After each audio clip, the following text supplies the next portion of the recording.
That was one of your longest build-ups to that. I cut my fingernails, so it was hard. I have several thoughts about that. Hello, welcome to Movie Baiters with the Farx Brothers. I'm Kyle. I am Nick. You had to think about that. Too long. Okay, so I truly don't know. We're talking about the movie Civil War. I guess we are because we both saw it. We both saw it. I saw it. I couldn't wait for you to go see it. That's fine. I had to go see it, and I have no idea. This is how I'll find out, audience. Did you like or dislike that movie? Overall, liked it.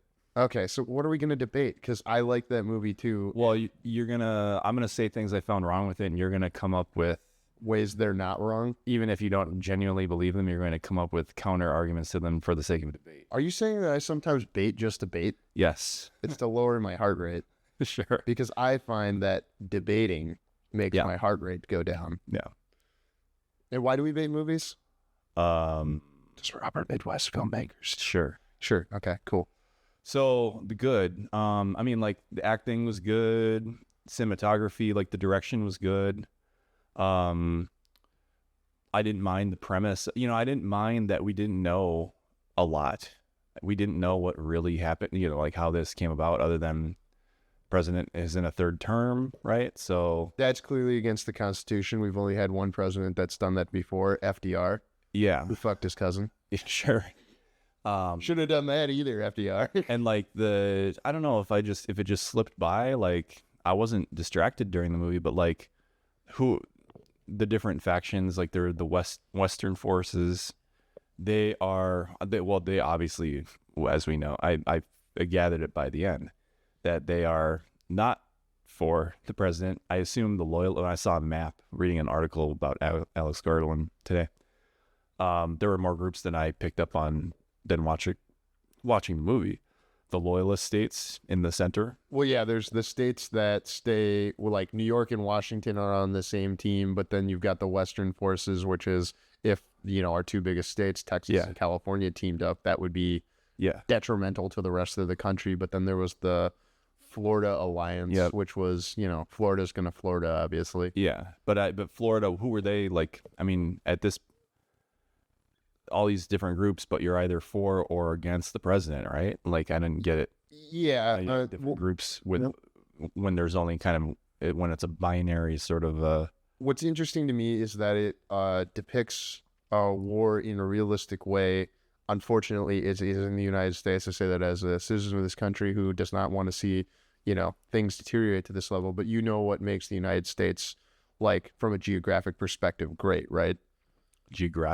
Geographically speaking, we have the most coastline of any sovereign nation because we have all the coastline on the California side, obviously. Right.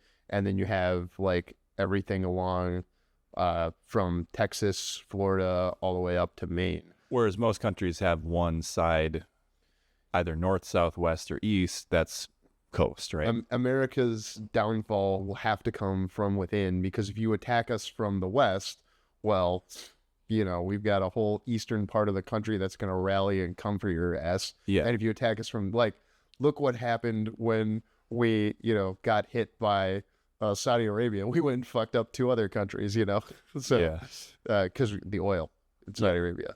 I mean, it wasn't a nation state that did 9/11, obviously, but what was it? There were like 13 hijackers and 11 of them were from Saudi Arabia or something like that. Supposedly. Yeah. So let's jump right into the bait because when I bait, I like to get right to it. Yes. Okay. What didn't you like about this movie? Because it took, and well, to be fair, it took a while for what I didn't like to set in. Okay. Was it while you were watching the movie or afterwards? No, a while. Okay. I respect that more. So I guess, well, and part of it, like character arcs, that's not till you're waiting for that all the way till the end for that sort of thing to be resolved. So it's not during, but there are little hints like, oh, this kind of conflicts with, like, I think this person's going through an arc, but they're doing things that kind of contradict that. So you said you like the acting. You said you like the direction. Do you have an arc problem? Who do you specifically have? Which character do you have an arc problem with? All three of the main characters who... That is not the old man? Who lived, yeah. Okay. Well, I like the, and I can't remember. Well, Kirsten Dunst had the most logical one. Like she goes from like at the moment when she deleted she'd taken the photo of Sammy's body, and she deleted it. She made a conscious choice to delete it, and I'm like, okay, that's an arc moment. She went from I'm going to take a picture of anything. I'm going to take a picture of someone I care about dying, if it's a good picture, and I'm deleting them. So that's an arc. She has the line earlier where she's like, where the girl asks her, wait, if I died, would you take a picture of my body? And she said, what do you think? And I like that. And then when you mix it with... It's teeing it up. Yeah, it's teeing it up. And then when she says kind of the thesis statement of the movie, which is journalists have to be neutral in capturing what's going on so that other people can judge what they see from the safety of, or from, not here. Yeah. I guess that's part of it, because by the end, well, I'm going to try not to jump around in chronologically too much, but okay, so the first thing that hit me was like, was when the characters that are that they think are following them. This is not till like 2/3 of the way through. Sure, the characters they think are following them, and it turns out, I guess, according to the credits list, and it said in order of appearance, one of them, at least one of the two guys, in the car that pulled up alongside of him. Oh yeah. Was someone that you, I guess, saw at the not the party, but they're all hanging out at the hotel early on. Yeah, those were other journalists, and because they... Well, yeah, I just wasn't sure at first. Have we seen either of these guys before? At first, we had seen at least the long-haired Asian one in the blue, the one driving it, the one who jumps, the one who jumps from one car to the other while they're screwing around. Yeah, so that was like, okay. At first, I'm like, are these people just coming out of nowhere? Okay, so at least they introduced one of them, but I still felt like this was it ended up being kind of a plot contrivance. Like these guys, because they just show up at a convenient moment for the story. It was not convenient, because what they did is... No, it's convenient for what the filmmakers wanted to happen next. It's not convenient for the characters. That's everything in them. Yeah, but you got to do it. You got to do it in a way, so if at all possible, do it in a way where it's like the decisions of your main characters leading to stuff happening, not just, oh, these guys drove up on us. I mean, you get the one. I think ideally you get the one coincidence that's out of the protagonist's control. That's early on, that sort of pushes them into this new world. They make a decision to go on the journey, like they're making the decision to go to DC. Great. Everything that happens after that should be, partially, due to their decisions, where somebody just happening upon them, I feel I have a kind of problem. So here's my counter to that, and this is genuine. They are hard-nosed journalists, right? The main characters are hard-nosed journalists who have seen a lot of shit, except for the young ingenue. Yeah. I guess young ingenue is redundant since ingenue implies being young. But what do you know about, like, friends of yours that are vets, friends of yours that, like, your sister works in an ER, what do you know about the way people like that like to experience jocularity or, fun, or they go kind of big. So when they're doing the car thing, like, first they fuck with them by like, oh, we're chasing you, and then, oh, we're gonna do this. Yeah, I don't have a problem. I can see that aspect of it, but the fact that were they going to DC as well? Everyone's moving towards where the story is, and since they're war journalists, they're moving towards where the front of the war is. Yeah. And as we know by the end of the movie, the Western forces have advanced to DC. Yeah. And the reason we are told at the beginning, the reason they're going there is because they think they can get to the president. Yeah. Before he's, Yeah. Because they assume he's going to lose, as all of the really tough military bases, I assume, like, I'm sure Alabama and parts of Virginia have some very, solid military bases. But, like, if San Diego, where there's a huge military base, and Texas decide to team up with their military forces because they, for whatever reason, disagree with what's going on in Washington, I think that would be a considerable force against the rest of the country.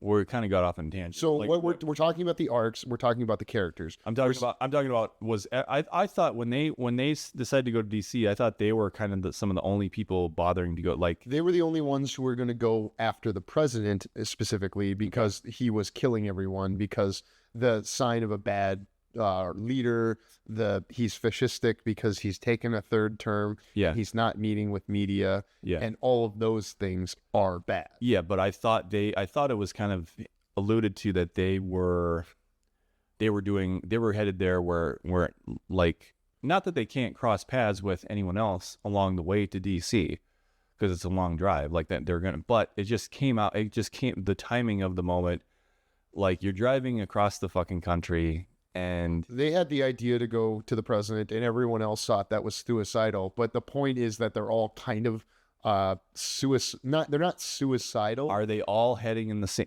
okay, They're going to where the story is, and the either Western way. No, it does, because the Western forces are advancing on DC. So the Western forces is where the story is going to be if you're a wartime photographer. but then- so the two Asian guys are going to where they're going to see some action if they had not been killed. then it would, you know what, it would made more sense then, because then it doesn't make sense the other way. Why did they run into more journalists they know along the way?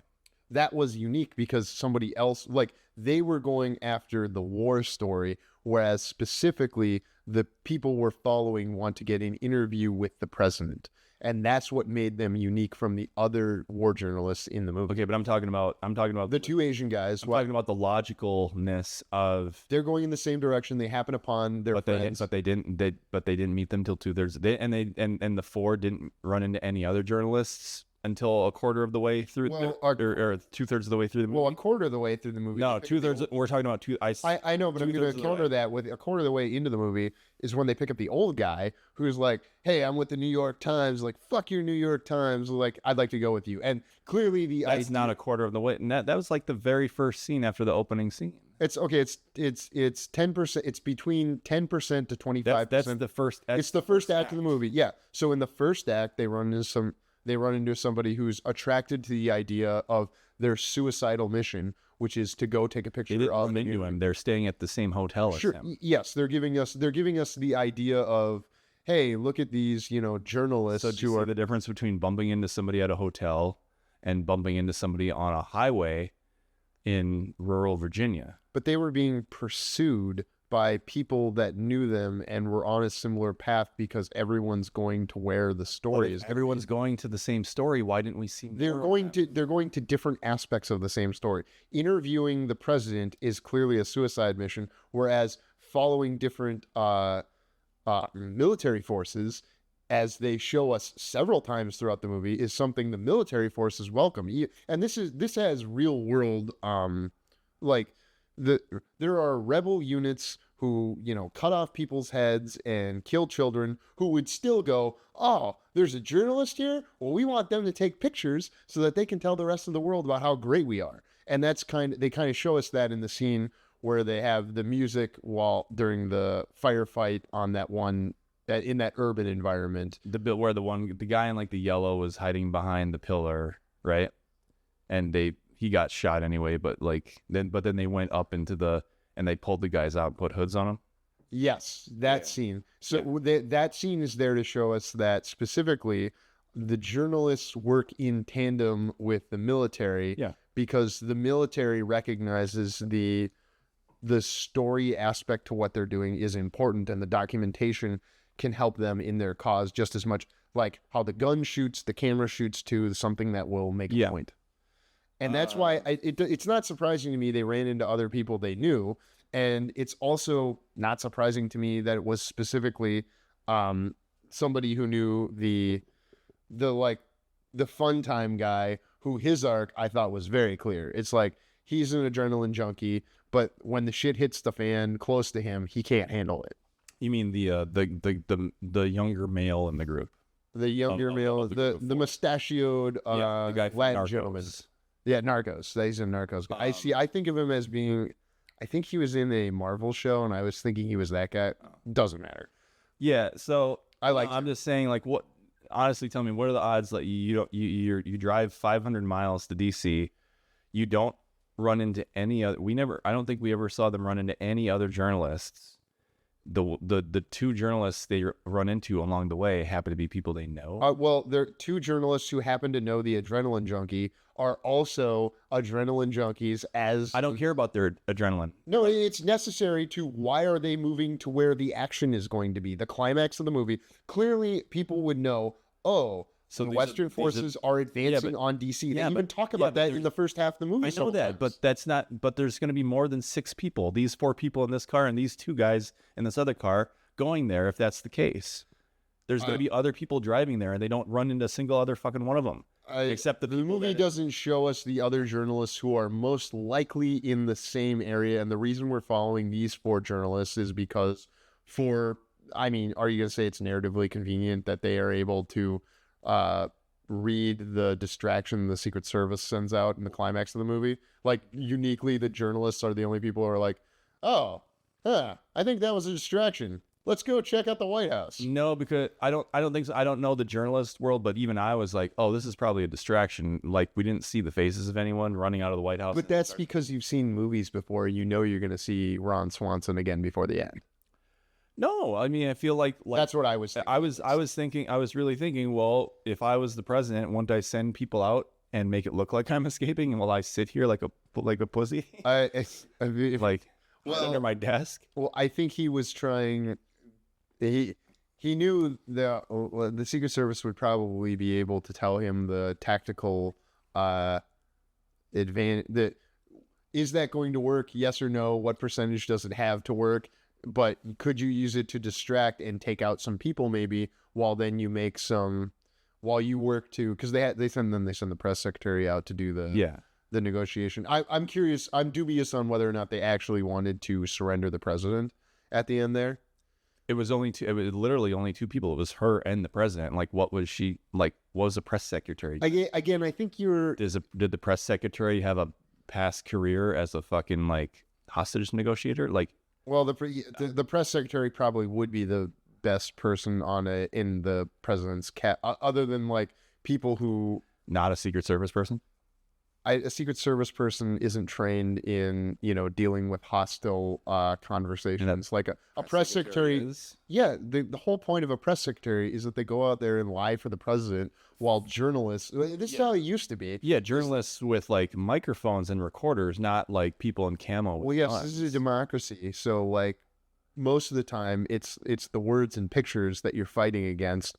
Obviously, because, it ended the way it did, she was ill-suited for the assignment, and they were I can this hostile force. The last person left. I can accept. Yeah. Okay, she's the last person left. But you can't accept that there are other journalists on the way there, and the journalists that happen to know this guy specifically go like, oh, hey,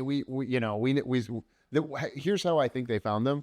Is they were in the town they had just been in, and that someone mentioned the press, because they had press written on the side of their vehicle, which is the town we stay out of it. That town. It could have been, yeah. That's a good example of something that happened before. Yeah. And then some people are basically. It makes sense to me that those guys could have been like, oh, I know where they're going. Let's go catch them. And to me, I can believe that. There's a lot in their relationship that's not shown. And sure. It's inferred by, that's why I asked you, people who have been through hard things like being an ER doctor, going to war, they have a different sense of humor, a sense of humor I like better because I'm dark and enjoy dark jokes. Yeah. And those people tend to be able to play in that area. So doing wild things like jumping from car to car. I'm not saying I've ever been on top of a moving vehicle where I wasn't strapped in. Yeah.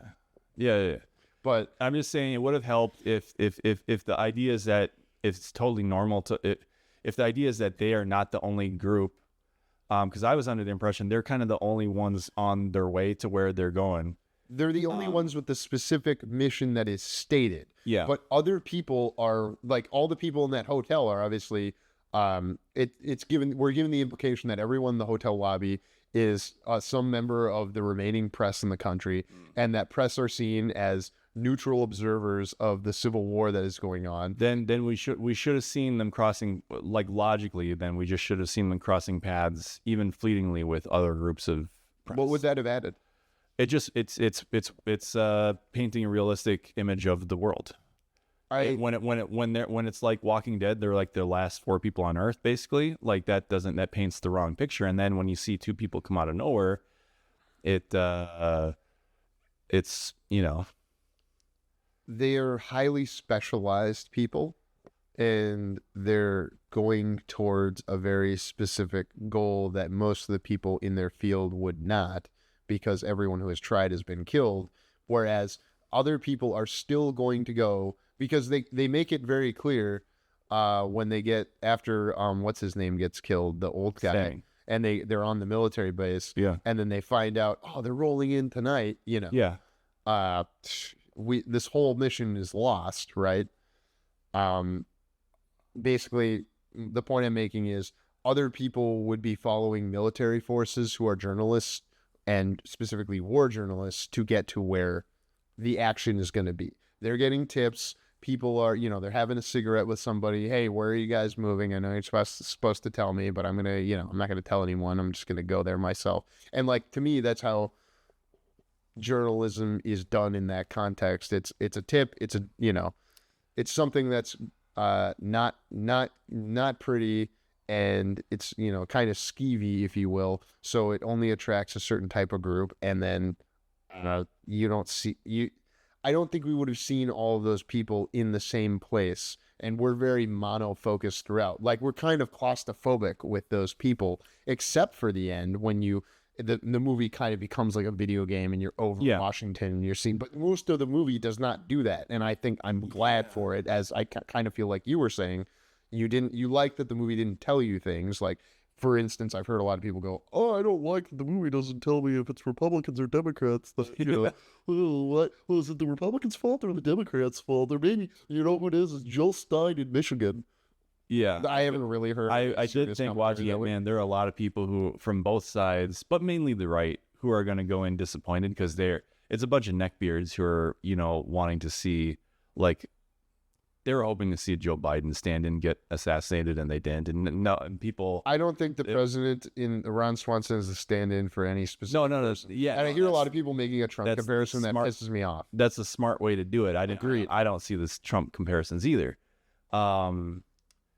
But I think both sides the extremes of both sides went into this movie and didn't get what they were hoping for, probably. And I went in with none, so I probably liked it more than either extreme. The people on either extreme. What I like is that Alex Garland is not an American, and I usually wouldn't say that when someone's criticizing America, but actually, I think that he has a lot of reverence and respect for the United States as a force within the world. Sure. Like, we have the greatest military of all time. We have the largest bureaucracy of any nation ever that we're aware of in recorded history.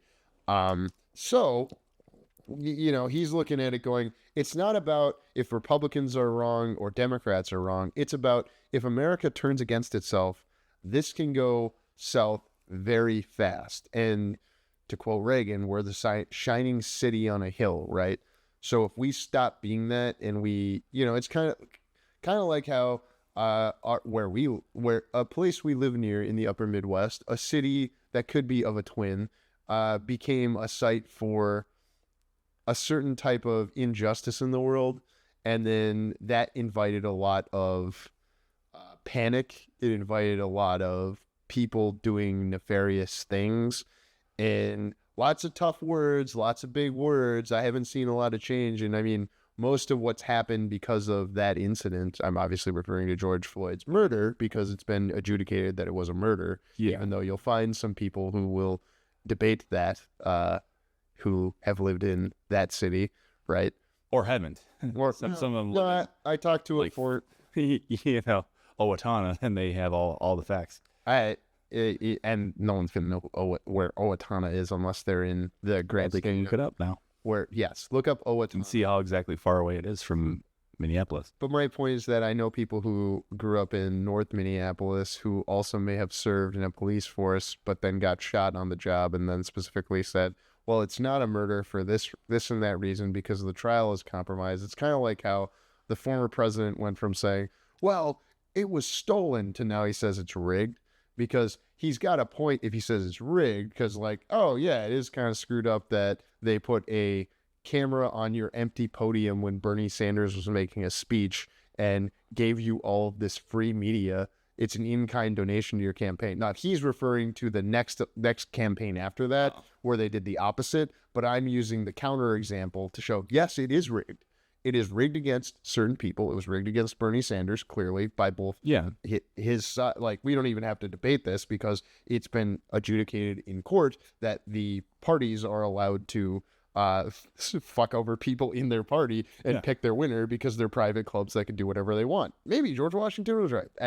Not to go down that path. I don't understand how this reflects negatively on the arc of any of our three main characters. No, it's a separate issue. Is just the first one I brought up. You just don't like that those guys showed up out of nowhere? I think it's bad structure to have characters who, even if you met one of them, it's better that you did meet one of them, or that we did meet one of them early on. But just to have them show up at a narratively convenient time, and to be absent for 2/3 and then show up at the 2/3 mark and then only be around for like 10 minutes. You're a screenwriter. If something random happens, I wouldn't put. Let me finish, please. I would not let that go in my. Taylor Swift. Let me finish, okay? I'm Kanye. I'm not Kanye because he said all of those anti-Semitic things. I lost my train of thought right there. You were gonna say something. Yes, I was. Where were we just now? Well, I was saying like, I think it's too narratively convenient. The fact that with the first time we see them cross paths with, it's someone they know, and it almost would have been better if it was someone they didn't know. But that would have its own issue. No. Okay, so we both write and we have written together, correct? Yeah. The audience may or may not know that. Yeah. So. Random things can happen in a script. We both agree on that.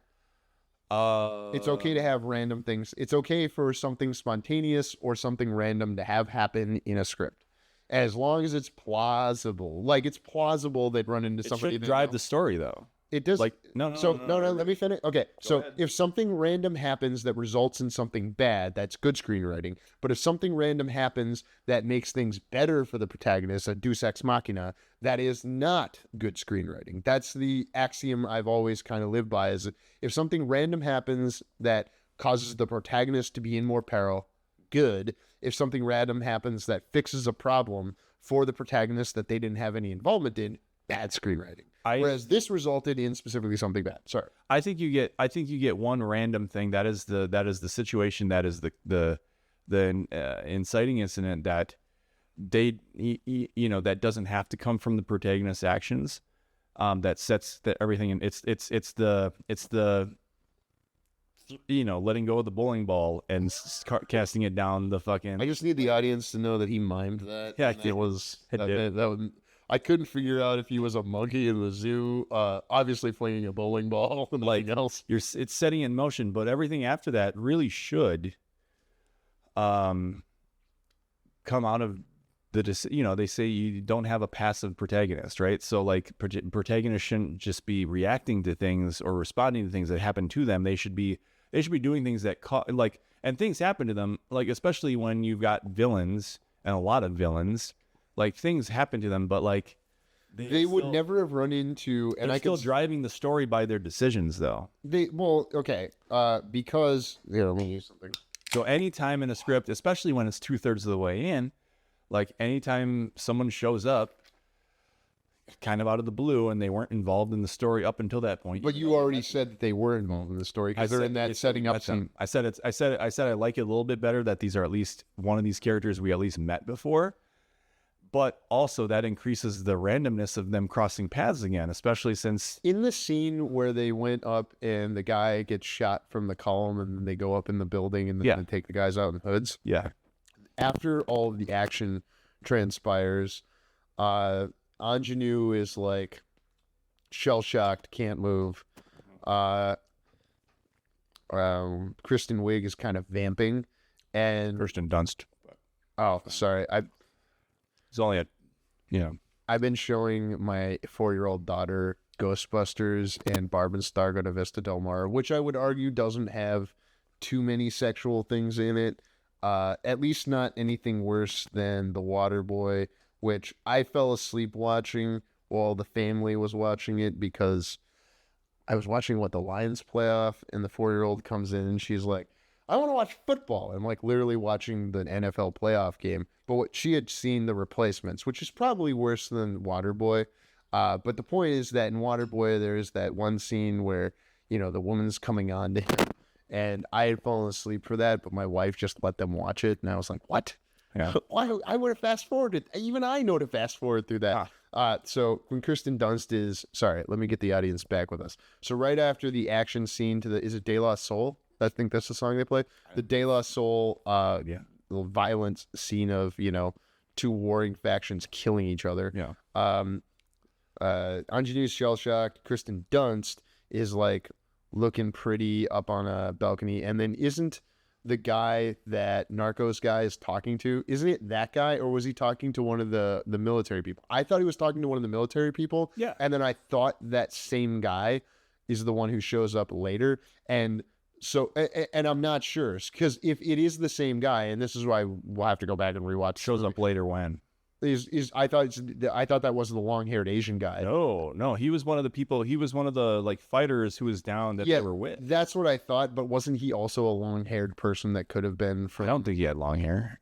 See, I can't remember, but you know exactly the scene I'm talking about, where they show you music and there's no dialogue, but Narcos guy is like laughing and talking with the guy while it's intercutting. And the guy he's talking to, there was a long-haired guy. He wasn't Asian, but the long-haired guy running the automatic thing that was shooting the. Yeah, I remember that. But that's not the same guy that Narcos guy is. It's not the same guy, but I'm just saying if you're remembering a long-haired guy, that might be him. No, I remember the guy that Narcos guy is talking to in that scene when they're having their smoke. Yeah. I thought it could have been the same guy, but I'm not certain. And that wouldn't really fix it for you, I don't believe. I think what makes it fair is that he's at the hotel lobby 10 minutes into the movie. So when he shows up 70 or 65 minutes into the movie, and he's the reason that these hard-nosed journalists end up in a situation they would otherwise not be in, that someone has to, complete their arc by doing something heroic in. Now you're shaking your head. No, the fact that you at least introduced the character makes it less random. Like, it's at least not a character we're meeting for the first time 2/3 of the way through who's supposed to be significant. It's at least that. But it's still the fact that we don't see them cross paths with any other, aside from when they're at the soccer stadium, like camping out at the soccer stadium. Like, I assume there are other journalists there. And I can assume that I didn't need to see them interact with them. Like, I'm assuming, but it's crossing paths with them on the road. Like, oh, here's our press. Well, we've already covered. We think that happened, and we don't need to see it. That they heard that the press truck was going one way. We tried to make a point that these guys are going to go to DC too, but they're coming from the same fucking place. Yes, because everyone was at the fighting in New York, and now they're going south to DC. Yeah, where the big stories. All the more reason that they would cross paths before with more journalists. Even if not other journalists, specifically the two guys they do cross paths with. They're coming from the same place because because they introduced him at the hotel in the beginning. You understand that this is a nitpick, right?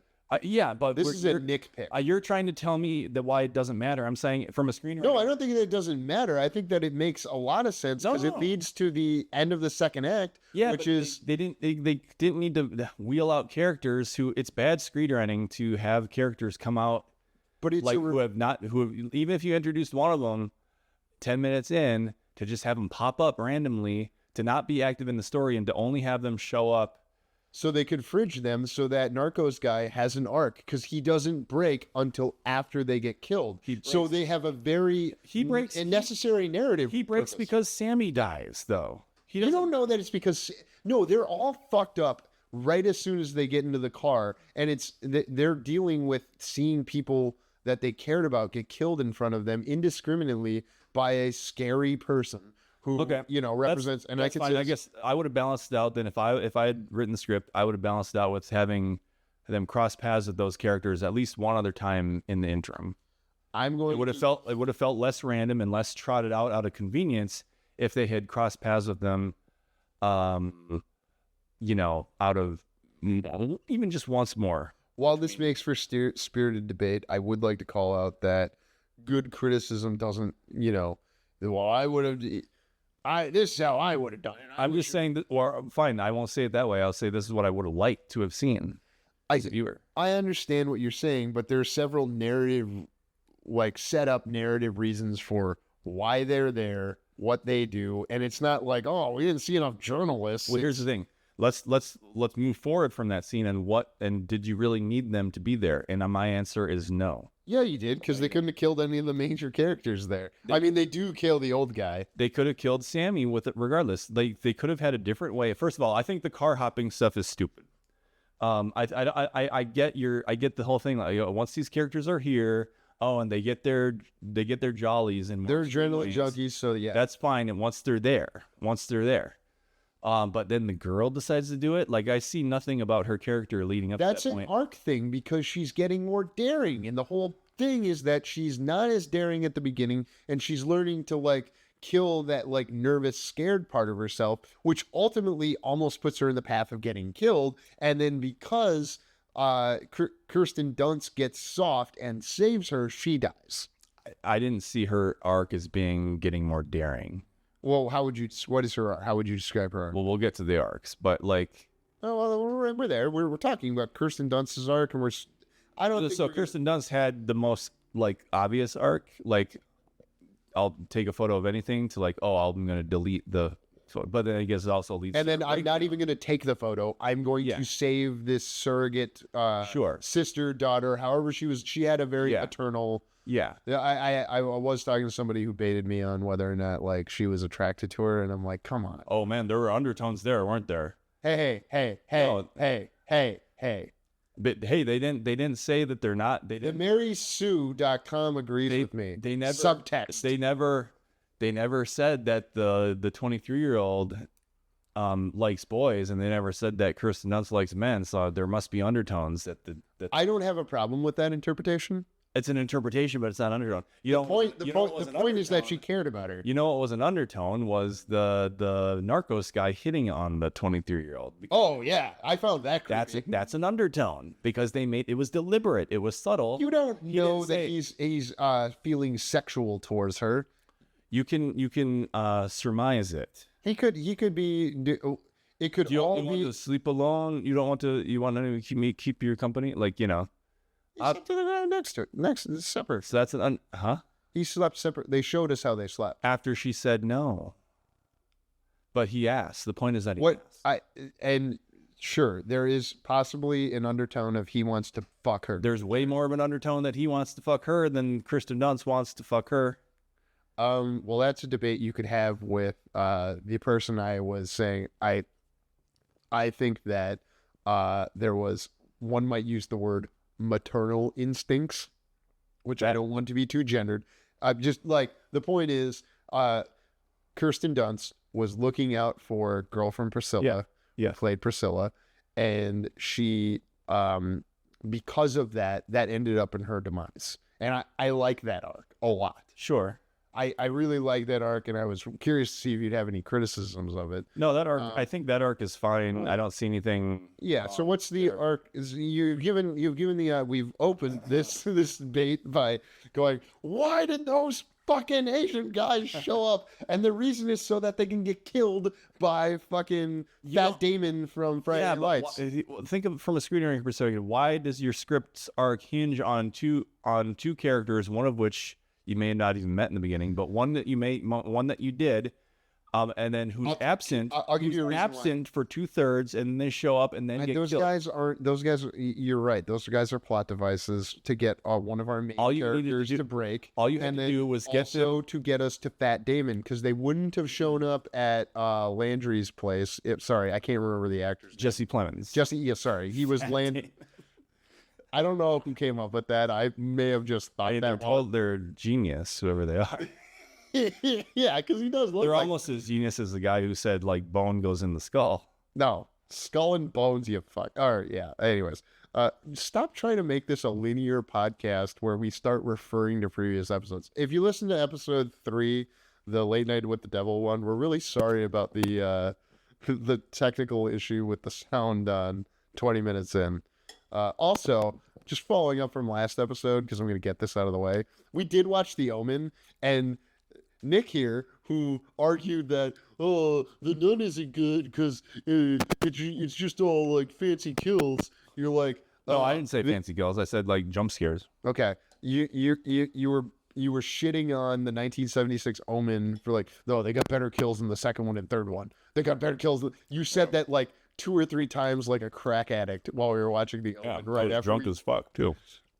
I am not here to judge, or I don't. He didn't seem that way, but what? Oh, hey, we did have some scotch. Now that I think about it, but I was home and you slept on the floor. So just like Narcos guy. So you were gonna criticize an arc.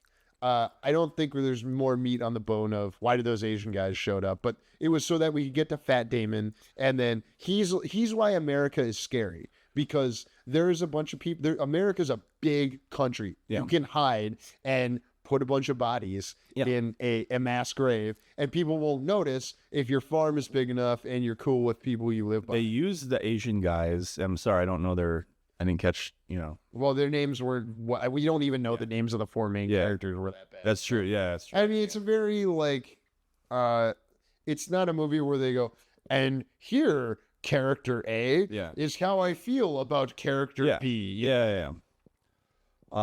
So yeah, no, which we both like. We want to emphasize we like that about the movie. Yes. It's, you have to pick it up, and that's an Alex Garland kind of thing. It's now, I see the scene with Fat Damon was important, but did they need the 2 Asian guys to get there? I think they do, because they have to kill them, and they have to get into that what kind of American thing, so that they can specifically show you like it's not just that the country is folding in on itself. It's that there's this, I hesitate to say the word nationalism, because obviously there's a degree of patriotism we think is good, but then nationalism has a bad connotation to it. And clearly that guy was you want to say white nationalist because he only killed the Asian people. Yeah. Even though, Narcos guy, speaking as a person with possible Latin descent, we're seen as white sometimes. I understand. So that there's a racial element to that made me uncomfortable, but I'm like, that's a fair hit on America. Yeah. Well, okay, but back to the point, okay, so you're saying they needed at least one of the Asian guys so you could kill an Asian guy. Well, so yeah, they kill that one. They kill the first guy that we don't know. He's basically a red shirt because he's a friend of, because the one guy is friends with Narcos guy, and I actually do like those guys showing up for another reason as an arc point of view, because Narcos guy being an adrenaline junkie is kind of a big deal, because that's what brought him into the thing. He's different than Kirsten Dunst. He's different than the ingenue. He's different than the old guy who's seen everything. Yeah. He's got this specific thing, and that has led him kind of like how, and this is a very weak comparison, but obviously I have a job that I like doing. That's my fun job that gets me out there. Like, I don't have to do that.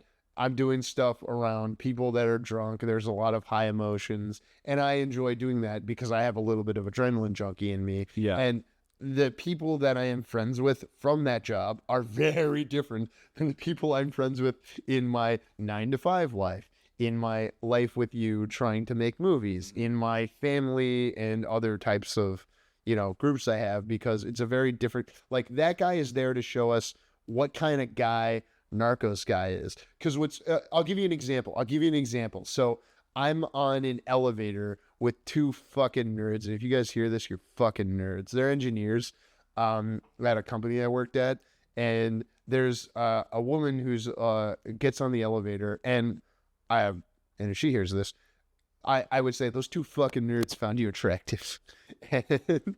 and I was looking at her like, I think I know her, And then the 2 nerds, and that's why I'm calling them the N-word nerd, is because they were like, oh, you checking her out? It's like, no, I think I know her. And I actually did know her because of the fun job I have that puts me, she had been on a popular singing competition show that used to be on Fox, but is now on ABC. As she didn't get on for much of it, but she was, you know what I mean? So you can get you're painting a picture of the 2 nerds in your head and this woman. And how I resolved the situation, because I wanted to prove myself to these nerds, is I LinkedIn messaged that person who had gone on from the kind of job, the fun job that we do, and she was now working as a lawyer in an interesting type of law that she told me about. But just LinkedIn messaged her so that I could say, hey, were you on that elevator? And she was like, oh yeah, I didn't recognize you. I'm sorry, because I changed my, facial hair and my length of my hair a lot, so people don't recognize me. Like literally on the same day, I've had people, I put glasses on, like, who are you? Oh yeah. And so I just copied and pasted that to those two nerds. It's like, no, I did know her. See? And my point is just that by running into somebody that you know randomly in the other part of your life, that shows you what kind of person you are. And that tells you it's illustrative of the kind of life that he'd lived. And then when you see him break, it made me care, because I didn't think he was breaking because old reporter guy died. I think, to me, he was breaking because he saw his friend killed in front of him. I saw him spend more time with Sammy. Therefore, I'm going to assume that he was mourning Sammy more than the guys that we only saw for 2 minutes. I don't. Why would I assume otherwise? Because would Sammy drive? His name was Sammy? Yes, I'm pretty sure. Yeah, no, I think you're right. I feel shitty that, like, I remember lots of things about the movie, but I think I've demonstrated on this podcast that I don't remember people's names, and literally I could be talking to someone. What's your name again? Rick? Dick? Yep. Slick? Whatever. Slick Dick. Rick Slick Dick is whatever you make everyone call you. Just that I don't think Sammy wouldn't fuck with him like that, and good friends fuck with you. And so the good friend, and in an environment where, like, oh, people are out to kill us, There are you know what? In a movie with press that's constantly like embedded in fucking like war shit, you didn't need two guys pulling up and jumping from the cars to demonstrate that Narcos guy is an adrenaline junkie. What I like is when I hear military people talk about, like, the boredom, like, they're, a lot of the job ends up being boring because you're not in firefights 99% of the time. Yeah. And then they do shit to fuck with each other. That's funny, but it's like further beyond. Like, people like when they started doing when the movie turned into Fast and Furious for just a moment, I was like, oh, this is fun. These guys can have fun. They have completely unsafe fun that I would tell my children to never do. And I would say that I've never done anything like that, but it's fun. I'm still, it just told me something. It gave me a new vector on that guy, and it made me care about him more. That's why I argued so hard in their direction. What are the arcs you had a problem with? I'm not done with the car stuff. Get in that car. I still don't think it was necessary. If you really, like, you could have found another way to get them to the farm or wherever the fuck Fat Damon and his guys were hanging out. You could have done that. Especially, like, I'm still not sold that, like, her jumping into the car, the 23-year-old jumping between cars was part of her arc. I didn't see anything teeing that up. The way Dunst's arc is teed up. You mean? Oh, sorry. By, like, the question of, like, if I get shot, are you gonna take a photo of me? That's a tee up for her. That ends up being for her arc. They didn't do anything like. The way she's introduced is a tee up for that, because she's somebody who's pursuing this type of work that is clearly very dangerous. Like, she knows it's dangerous. What does Kirsten Dunst tell her? Get some Kevlar. Get a helmet. So wear this. So her jumping between cars is a bigger step toward being non-afraid than already having been in, like, a shootout. Because she's been in the shootout, she's been broken enough to where she's starting to have fun. Let me go for it, but I'm not going to buy it. Okay, Taylor. She is becoming more like Narcos guy, because Narcos guy's friend is the kind of person who would do that kind of thing. So literally, she's becoming more like the peers that Kirsten Dunst and Narcos guy have. So what? It's showing because it goes back to the humor, the types of things people share who are in the same profession tells you a lot about them. And that there are people who jump between cars for fun, for shits and giggles. It's like, oh, hey, that's interesting. And she was not a shits and giggles jumping between cars person an hour earlier in that movie. Was she? She was. Was she? Just because you can point out this is different than that doesn't mean that's the arc, though. Well, just because Kirsten Dunst deleted the picture doesn't mean that it's related to her arc. Because, then her arc, if that's the case, then maybe her arc doesn't work either. I believe both arcs work. So, and no. I'm still confused.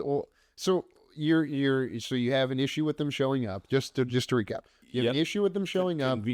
Overly convenient character appearances that you didn't even really need anyway, because they could have gotten them to Fat Damon's place. They could have gotten them in. Look, they got them in. He's lost weight. Hey, look, they got them into every other situation without two guys pulling up on them pretending like they're chasing them. They got to the Winter Wonderland place without that. They got to what was Winter Wonderland place with the Santa, and I wish they had done more with that too. Like that scene kind of ended abruptly. I thought it was going to be a bigger turning point for the story, of just kind of a stop along the way. Where the two guys in the camo are like, it's the winter, like Christmas. Oh yeah. Sorry, yeah. Now I know what you're talking. Someone who you never see. I like that a lot and that's right before the scene you're talking about, right? Because it's, hey, why is this guy shooting at you?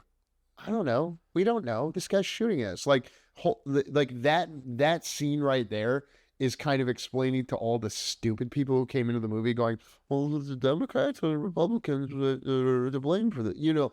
No, dude, we've got a problem because this country has 3 guns to every 1 person in it. So if someone decides to start shooting at somebody else, all that matters is that you don't get shot.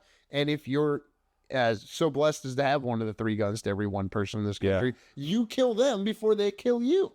Yeah, that's fine. I don't have a major problem. I wish I kind of thought more was going to happen there. I thought it was going to be a bigger... That scene was coded. Huh.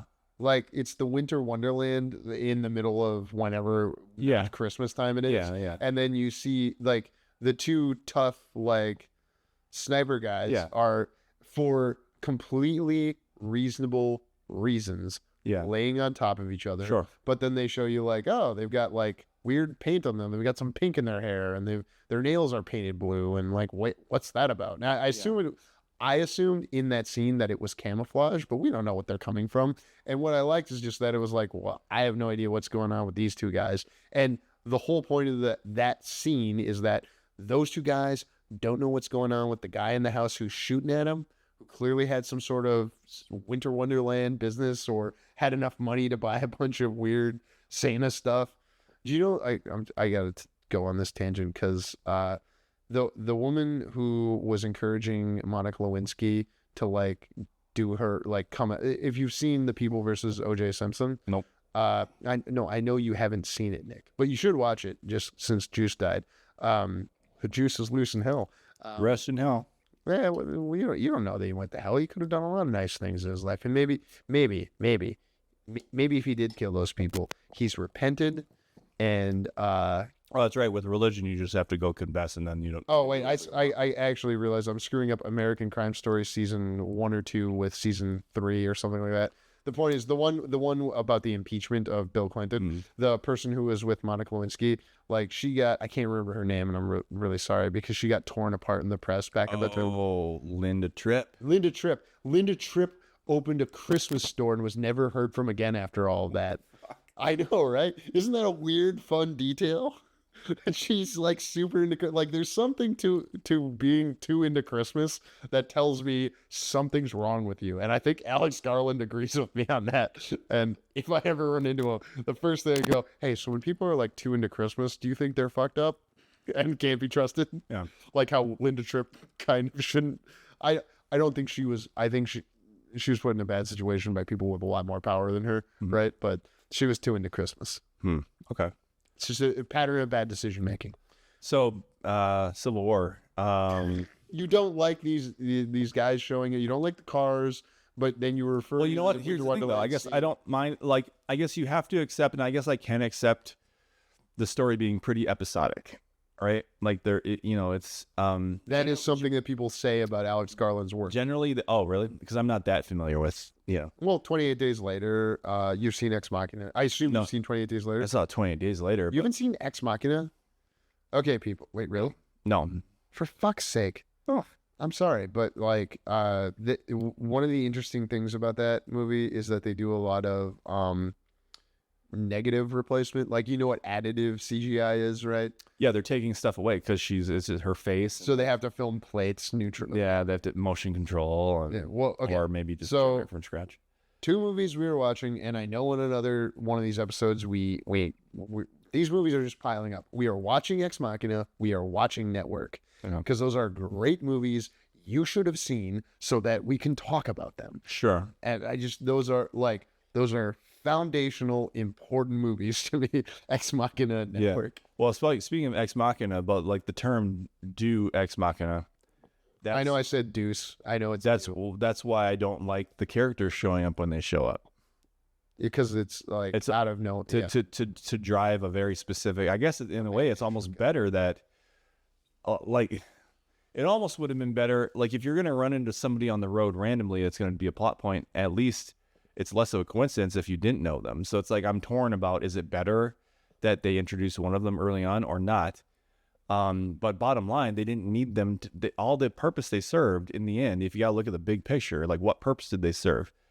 You introduce one of them in the beginning so that him and another one guy that you didn't meet, or maybe you did meet, can show up at the 2/3 mark just so that they can do a car stunt and end up at Fat Plemons' farm or whatever. Plemons, that bastardizes the nickname. It's got to be Fat Damon. Jesse Plemons has lost weight. Jesse Plemons. And I love Jesse Plemons. Yeah, no, everything he is in is great. Oh, yeah, he's good in everything. I think he's younger than us, and like God bless him. Absolutely, yeah. And he's married to Kirsten Dunst, and he filled in at the last minute to be. They're married. Someone. Yeah, he's married to Kirsten Dunst. Now you fucking know that. And now I fucking know. Okay. So I'm gonna make a different. No, I wasn't done yet. Oh, okay. Man, I got a sweet Clint Eastwood quote. You didn't need like you could have gotten them to Fat Damon's place another way. You didn't need to trot out, and then and you didn't need those guys to like. Here's you know what if you really needed an Asian character for Fat Damon to kill, to drive home the point that he's a nationalist and kind of racist. A white nationalist is white nationalist. What you call it? A white nationalist. And it had to be somebody that, and that's the person that Narcos guy is mourning, because it's not Sammy, even though I read it as Sammy when all was said and done. Sure. Why not have that? Why not have one of the 2 Asian guys, the one that we met for sure earlier? Why not have him be with them the whole movie? Because he doesn't need an arc. He is there to serve the arc of Narcos guy. Now I'm going to give you my Clint Eastwood quote. Okay. The second time today I'm referencing Clint Eastwood. Great. Have you ever heard of White Hunter, Black Heart? No. It's a movie where Clint Eastwood goes to... It's a movie about like the making of something like Out of Africa or something like that. I can't remember the exact movie. It might be based on the making of Dr. Zhivago. I'm not well educated enough, but there's a line from that movie I think about that I haven't seen. I haven't seen this movie in 20 years, but I think about it all the time. Clint Eastwood's talking to the shit ass screenwriter as the director. He goes, "Why, Pete? Because we're gods, Pete. We decide if they live or die. We put them through all this shit, and then at the end, we get to decide if they live or die." Because he doesn't say it exactly. I'm bastardizing the shit out of this. Because we're gods. So Alex Garland put us on an episodic journey of 4 specific. I would argue Kirsten Dunst is the protagonist, and the other 3 are supporting her. Sure. But we're on this journey to learn about how it would, in a very like tactile, on the ground level, suck if the country turned against itself. It's the movie is telling us the opposite of the thing that Kirsten Dunst says a quarter of the way into the movie. I thought I was taking pictures of this stuff so that it wouldn't happen here. Yeah. I hope that this kind of movie keeps this kind of thing from happening, right? Yeah. So to do that, you need to show the world from a lot of different points of view. And I know we've been calling him a white nationalist. I kind of see him as a libertarian, and I feel like I can say that as a libertarian because he's out there on his own doing whatever he wants. And mostly I'm for that right up until you start killing people in a mass grave. That sort of thing. You know, Did he build his gun himself? No. we don't know that. He didn't stitch his camo It himself. could be like a John Wick 3 thing. I'm pretty sure he didn't. You haven't like, seen John Wick 3. So create his camo outfit himself. he sewed that. I'm sure he did because he's so independent. Yeah, yes. Obviously, and libertarians, Rachel Bovard of the, I can't remember. Blowhard? Thank you. Specifically would say it's kind of ridiculous to say that libertarians don't believe in like roads and public parks and that kind of thing. Well, they don't because a lot of them say taxation is theft, and these things are funded by taxes. So what am I supposed to? You're like, obviously he's the dumb version of, that, and that taken to the extreme. Like, it's everything in moderation, right? Like, sometimes the right has a point and sometimes the left has a point. Didn't we kind of say that did we say that on the pod or right before we jumped on it? Oh, it was right before we jumped on it. Yeah. Because I was saying something like, well, I mean, the left can be weird, but they never scare me as much as the right. And I can say that because I voted for Republicans, not in the past 10 years, but, just like it's scary. If the people with guns go wild, it's a lot scarier than if the people who are like, oh, eat more kale and don't say man and woman because. I mean, they can sign their own kid up to get their penis lopped off, but not yours. Well, you don't lop off the peanut. Well, I guess you do. Eventually. You do. Yeah. The joke I was making was that on January 6th, the Congress was voting on like taking out gendered language. What year was it? Are we? When January 6th happened in 2021. Oh, the 2021 January. 2020. Just for clarification. Just for clarification, after the election in 2020, when the January 6th stuff happened, Congress was voting on whether or not to take out. And I think it won. Like, oh, we're going to take out the gender language. And then it was certifying the election. And obviously, they still certified the election. But that kind of illustrates the like, oh, so the left will. I guess it's kind of extreme to take out he and she from every document going forward so that you don't have gendered language that would alienate whatever percentage of the population is non-binary. But it's perfectly contrasted by what I would call the scary extreme right that is like, you're all kid fuckers, we're gonna come in here with, and they didn't have guns, but you know what I mean, you've got like the extreme left and the extreme right, bear spray, sure, and like that's kind of dumb because like I guess I don't even see those guys as the extreme right. They're just kind of like right up, they're on the right, but they're like it was like a lot of diabetes patients didn't show up to their endocrinologists that day. And I feel like there's a correlation. Nick's sister is a doctor. And they is not. And they were. Our sister is a doctor. She's not Lloyd is like my sister at this point, I feel. Instead, they were, squeezing into their cosplay with their zip ties and their bear spray. I'm not here to judge that. I'm just talking about why the extreme right is scarier than the extreme left, because the extreme left, does the things what I was telling you before we got on the pod, where it was like that's Pac Northwest College, where they were like, okay, we're gonna have a day of recognizing where people of color don't have to show up for work, but they can still get paid, and then they flipped that on its head, where it was like, oh, but now the white people can't come to work, and like one professor was like, I shouldn't say his name because he's kind of I think some people, I don't know well enough to know if this guy's crazy or not. He's just seen one thing that was wild and then likes to comment on other wild things. And he's kind of a Joe Rogan guy. His name is Dr. Brett Weinstein. But he was the one who was like, they came to his house and tried to like, you showed up to work at our college and tried to teach biology. How dare you? Like, that doesn't scare me as much as people with guns. Sure.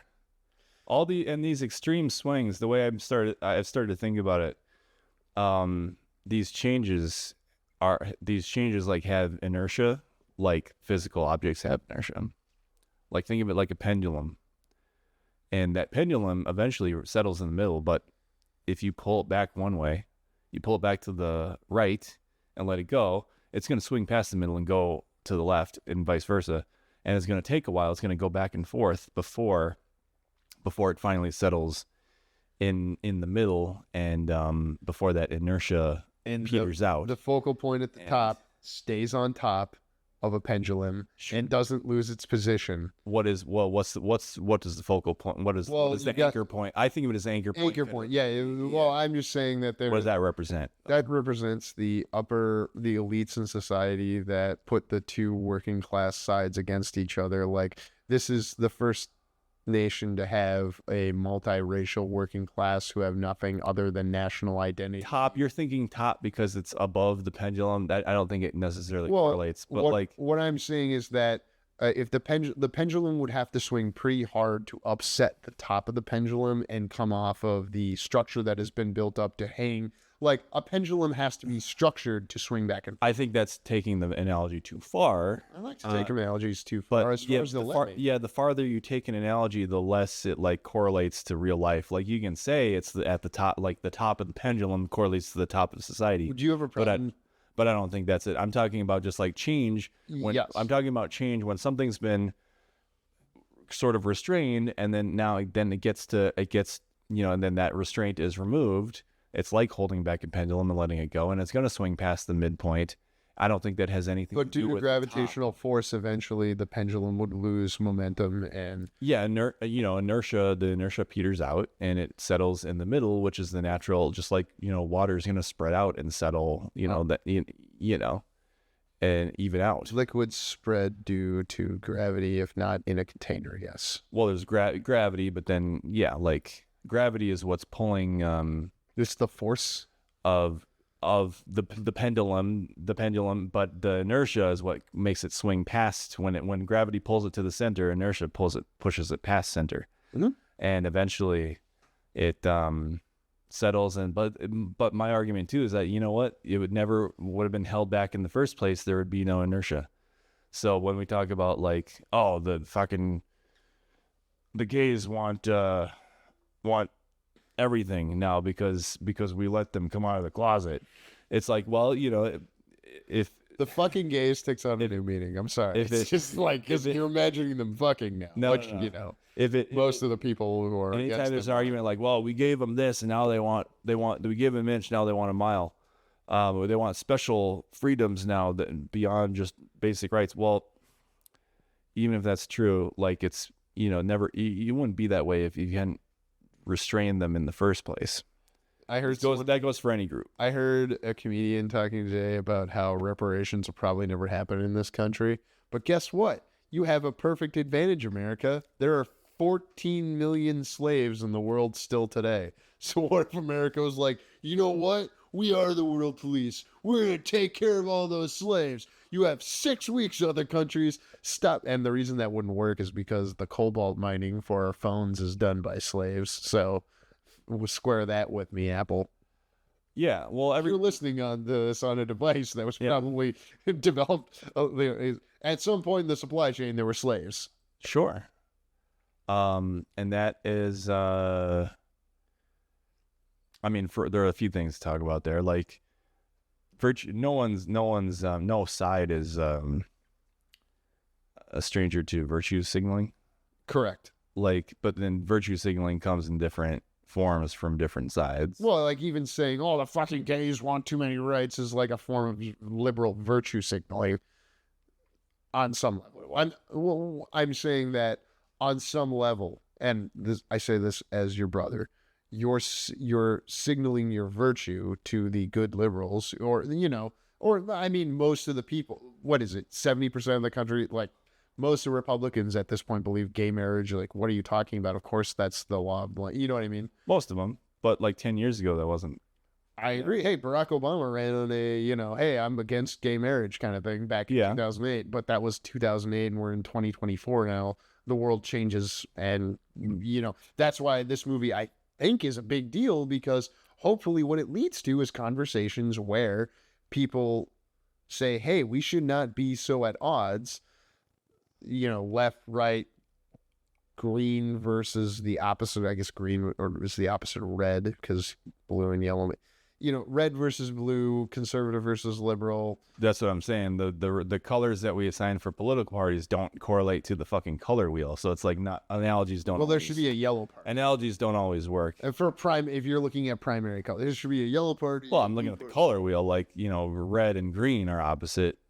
Oh, blue and orange are opposite, but their parties aren't blue and orange. They're blue and red. So it's like analogies don't always work because different things have different. No, I actually think that analogy shows us something very important about how there is probably 1/3 of the argument that by just focusing on the partisan angle, you're only capturing 67% of the conversation, because red being opposed to blue doesn't take into account the primary color yellow, right? Is that kind of what you're saying? I'm just saying, I'm going back to the pendulum thing. Like, just because you can say, like, a pendulum swing is like changes happening in society doesn't mean that the top of the pendulum automatically, in the analogy sense, equates to the upper elites. But wait. No. I do think that the upper part of the pendulum, like, there is always this. You don't think there's been in society, specifically, there are upper elites, but I don't know if they equate to the upper part of the pendulum. Anchor point. Yeah. You don't think that elites sometimes put the two working classes against you, like try to. But that has nothing to do with the motion of a pendulum. Yeah, they do put the work. Just applying something else to the metaphor. Of pendulum. But that's applying something else to a metaphor. Like, that makes it not work necessarily. Multi-dimensionalizing your metaphor to make it more exciting. No, I'm saying you can't just add any old thing to a metaphor and it still work. Like, a pendulum only works if you have the pendulum constructed on something that holds up the piece that swings back and forth. For there to be a piece that swings back and forth, you need something holding up the focal point, or whatever we're calling the apex point. And I'm just saying that apex point.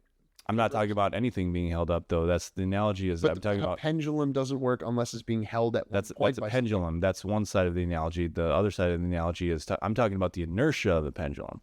I'm not talking about what holds the analogy doesn't have anything to do with what's holding. You're focused on the inertia, not the physical object. Yes, exactly. And I am. And inertia doesn't require something being held up. I'm talking inertia is like, oh, I slammed on my brakes too hard and I lean forward into my windshield. That there's nothing being held up, so you don't. I'm talking. What is the inertia a metaphor for? So change. So, like, you got a group of people, any group of people who have been sort of held back, like, it's like gay people, like, that's been a thing. Let's just not use gay people. Let's see, because it was a thing, though. Yes, it was a thing. But how about let's focus on, in the course of the movie, you name a group that's been held back, and then they rights they didn't have before, rights that were withheld. I'm talking about blacks. Sure, that works too. It just depends on when the history you're looking. Well, and then when they put the Koreans in internment camps, and then this country isn't perfect. And then look at the criticisms of, like, well, okay, and then you get people, women not being allowed to vote, and then you get people criticizing, like, DEI, right?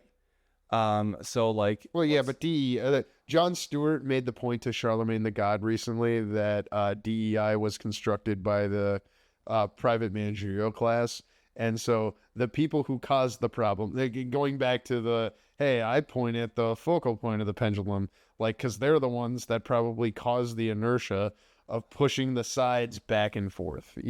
Hey, focus on this social issue instead of this economic issue that could solve the social issue. In the analogy, it doesn't really matter who's doing the holding back. I'm saying the point is that when something is held back and then let go, it's going to swing past the center point. Mm-hmm. Yes. And center point is, like, maybe is basically, like, what's the consensus on, like, what are the non-fringe elements of both sides going to maybe agree on as what's an appropriate resting spot for something. Yeah. I understand. That's all it is. Where you're going. But how do you feel towards the idea that this movie, made by,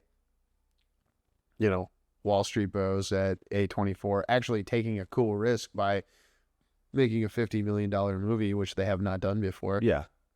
And theoretically will work out because it already made, well, its opening weekend was over half the budget.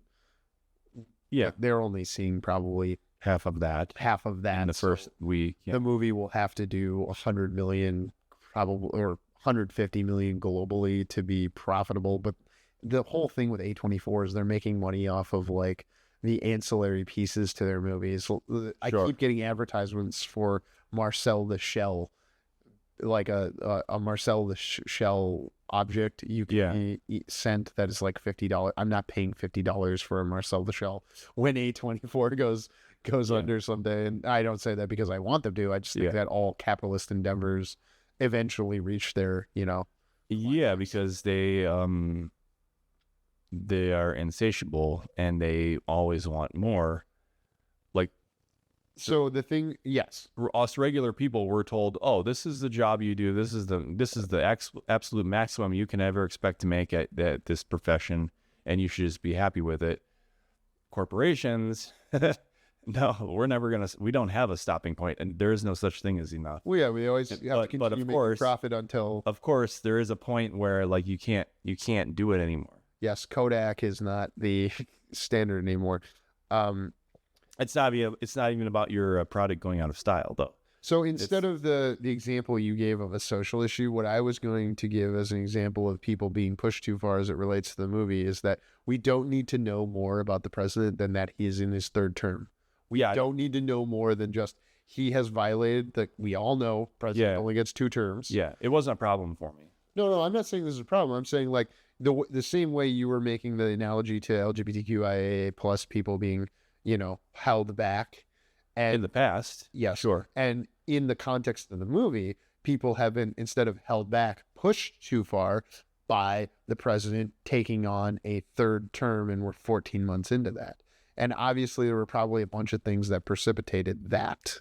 Yeah, so then if you think pushed too far, think of it as the pendulum held back, but on the opposite side. And then let go, and then when you they're gonna lash out and they're gonna go a little too far, and that's why you have people hanging, being tortured in a car wash. What's the difference? It's the difference between kinetic energy and what is it? Stored potential. Thank you. Potential is like you're at the top of the roller coaster. We have done a lot of physics on this one. On this one. No other episode. I got an A in physics, even though I skipped that class most of the days. So did I. Actually, was it? We were talking about reverse order of operations in physics to like, you know what I mean when I say reverse order of operations? No. Like I skipped that day. In math, you do exponents and parentheses first, then you do division and multiplication first based on going left to right. Kind of, yeah. And then you do addition and subtraction, so reverse order of action. Yeah. And I can't, so the way you remember to do things is, please excuse my dear Aunt Sally. And our physics teacher looked at us and said, hey, so in reverse order of operations, what would you do first? And I said, Aunt Sally. And then he said, inappropriate. And we waited about 30 seconds while other people thought. And then the second smartest person in class said, actually, he's right. He's referring to please excuse my dear Aunt Sally, where you do parentheses, exponents, or and then you do multiplication, multiplication, division, and addition, subtraction. So like in reverse order. So I will never forgive. Was it Schwaller? Yeah, fuck you, Schwaller, and your dog Chewy, who's probably dead by now, because it's a dog that I met 20 years ago, so it's got to be dead. That's what I love doing in movies when the dog's dead. It's like, that dog's dead. He's absolutely in hell by now. Dogs go to heaven. All dogs. Yeah. All animals. Animals don't have morality.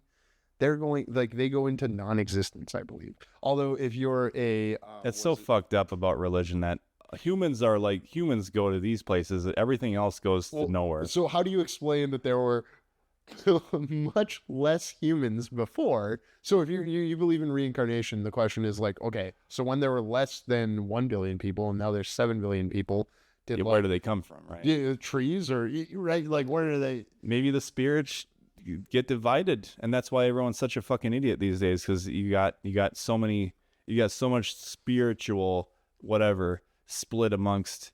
They're diluted. Nick, how then do you explain the LGBTQIAA plus 2S? The 2S is two-spirit. So some people have two-spirit and other people have fractured spirits. Is this a what?